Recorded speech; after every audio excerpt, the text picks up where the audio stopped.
என் இனிய அன்புள்ளங்களே, நாம் 25/5/24 இருக்கிறோம். நாம் சொல்ல வேண்டியது, ஓ அன்னையே, உமது அடைக்கலத்தில் நாங்கள் இருப்பது எத்துணை பேரின்ப பாக்கியம்.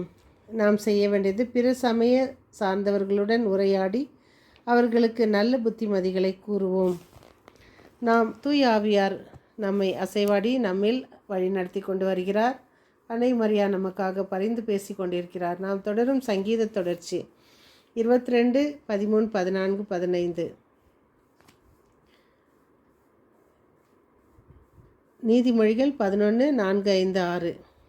கடவுளின் சினம் வெளிப்படும் நாளில் செல்வம் பயன்படாது. நேர்மையாளர் தன் நடத்தையோ சாவுக்கு தப்புவிக்கும். குற்றமில்லாதவர்களின் நேர்மை அவர்களின் வழியை நேராக்கும். பொல்லார் தாம் பொல்லாங்கினால் வீழ்ச்சியுறுவர். நேர்மையானவர்களின் நீதி அவர்களை பாதுகாக்கும். நம்பிக்கை துரோகிகள் தங்கள் சதித்திட்டத்தில் தாங்களே பிடிபடுவார்கள்.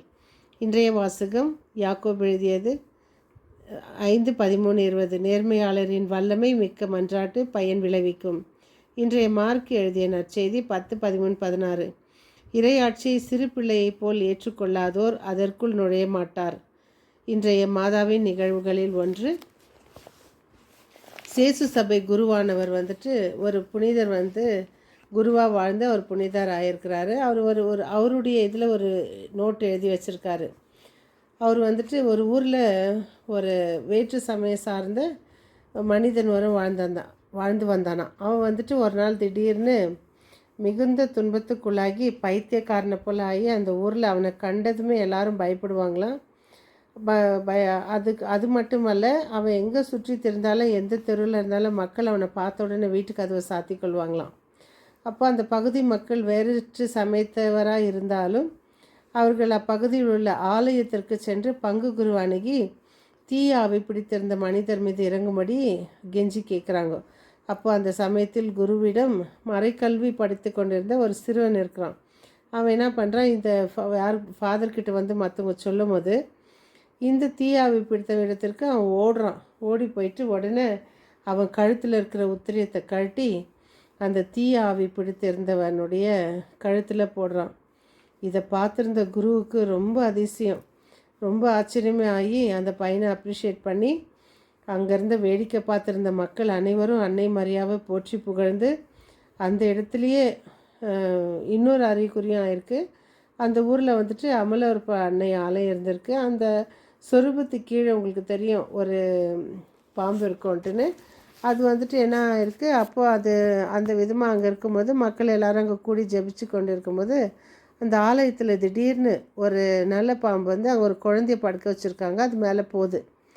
அப்போ அந்த குழந்தைய எல்லாரும் கத்தி கூச்சலிடும்போது அந்த குழந்தைக்கு எந்த தீங்குமே ஏற்படலை. அன்னை மரியாள் சுரூபம் அங்கே இருந்ததுனால நாமும் கிறிஸ்தவர்களாகிய நாம் கிறிஸ்தவர்கள்னு மட்டும் சொல்லிக்கொள்ளாமல் வெற்றி கொடியை நாட்டி அழகை எதிர்த்து போராடுபவர்களாக இருக்கணும்.